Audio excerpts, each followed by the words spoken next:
सिन्हा जी,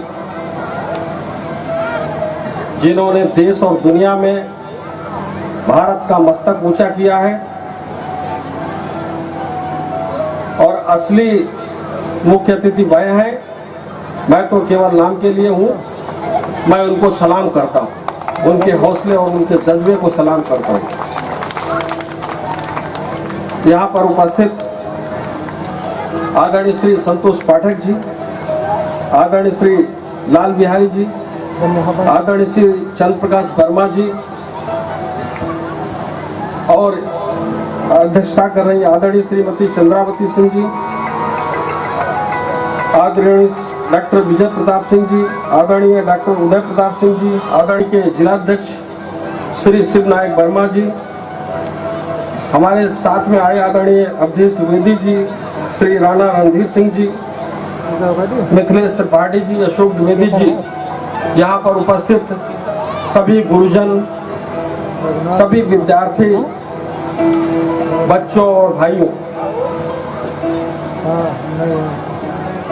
किसी भी देश के लिए, किसी भी समाज के लिए उसको प्रगति का रास्ता दिखाने के लिए शिक्षा और शैक्षणिक संस्थान उसकी रीढ़ होती है।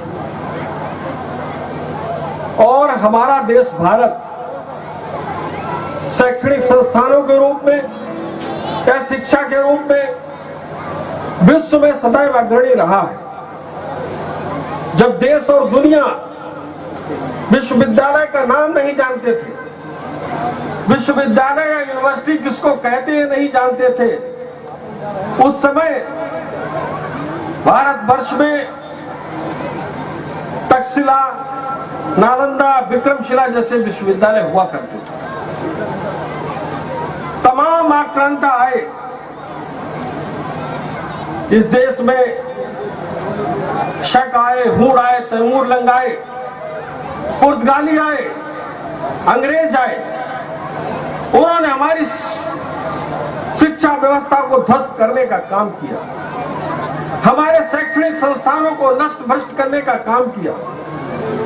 लेकिन इस शैक्षणिक संस्थानों के माध्यम से जो भारत की संस्कृति डेवलप हुई, जो भारत की संस्कृति विकसित हुई, उसको वो नष्ट नहीं कर सके। हमारी संस्कृति के माध्यम से हमारे ऋषि मुनियों की तपस्या, जिनके तपस्या के पसीने से इस भारतवर्ष की धरा की सौंधी खुशबू आज भी हमको आती है, उसको नष्ट भ्रष्ट वो नहीं कर सके। और आज भारत एक विशाल देश के रूप में पूरी दुनिया के सामने सीना चौड़ा करके खड़ा है। बीच के कालखंड में बहुत से संकट इस देश के सामने आए, कई वर्षों वर्ष देश को गुलामी की जंजीरों में जकड़ना पड़ा, लेकिन इसके बावजूद हमारी संस्कृति और हमारी सभ्यता को कोई नष्ट नहीं कर सका। और इस सभ्यता और संस्कृति के नाते हम फिर से खड़े हो गए। पूरे देश में अगर सभ्यता और संस्कृति की बात करो तो चाहे उत्तर हो, चाहे दक्षिण हो, चाहे पूरब हो, चाहे पश्चिम हो, हमारे रीति रिवाज एक से है। हमारे शादी विवाह करने के परंपराएं लगभग एक सी हैं। अग्नि को साक्षी मानकर अगर उत्तर प्रदेश और बिहार में शादियां होती हैं तो दक्षिण के प्रांतों में भी उसी प्रकार से शादी विवाह के रस्में निभाई जाती है। तमाम ऐसी बातें हैं।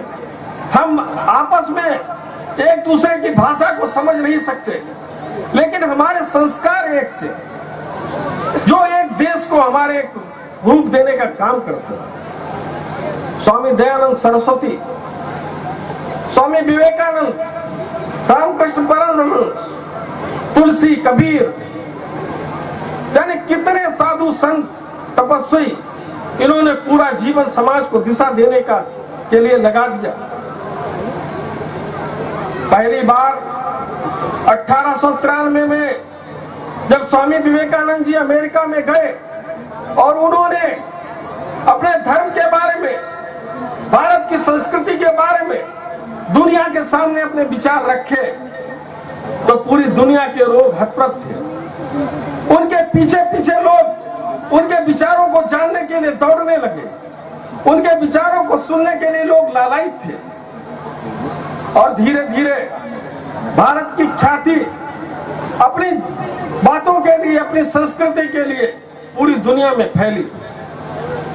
आज भारत में कोई अमीर हो सकता है, कोई गरीब हो सकता है, लेकिन अगर कोई भिखारी है, किसी के घर में खाने को नहीं है, कोई सामने ऐसा व्यक्ति खड़ा है जो भूख से तड़प रहा होता है, तो हमारे गले में भी हलक के नीचे कौड़ा अंदर नहीं जाता है, हम भोजन कर नहीं पाते, हमारी छटपटाहट होती है कि वह व्यक्ति भूखा क्यों है। जब तक उसको भूख के उसको शांत ना कर दे, तब तक हमारे अंदर भोजन नहीं जाता है। और संतों ने कहा कि साईं इतना दीजिए जामे कुटुंब समाए, मैं भी भूखा रहा रहूं साधु न भूखा जाए। परम आदरणीय परम पूज्य बाबूजी श्री लाल बिहारी सिंह जी, जो महाविद्यालय के वाइस प्रेसिडेंट हैं, उनके द्वारा हम लोगों को समय समय पर मार्गदर्शन मिलता रहता है। हमारे बीच हमारे गुरुजन डॉक्टर यशवंत सिंह जी, जो हमारे प्रेरणा स्रोत हैं, उनके माध्यम से हमने शिक्षा प्राप्त की। उनके आने से आज हमारे बीच एक पुनः जीवन का नया संचार हुआ। वॉलंटियर्स तथा पार्टी से आए हुए विभिन्न पदाधिकारियों, उन सबको हमारी तरफ से ढेर सारी बधाइयां। डॉक्टर रजनीश सिंह, राणा रणधीर सिंह आदि। इस पावन कार्यक्रम में हम अपनी तरफ से उपस्थित सारे लोगों को बधाई देते हैं।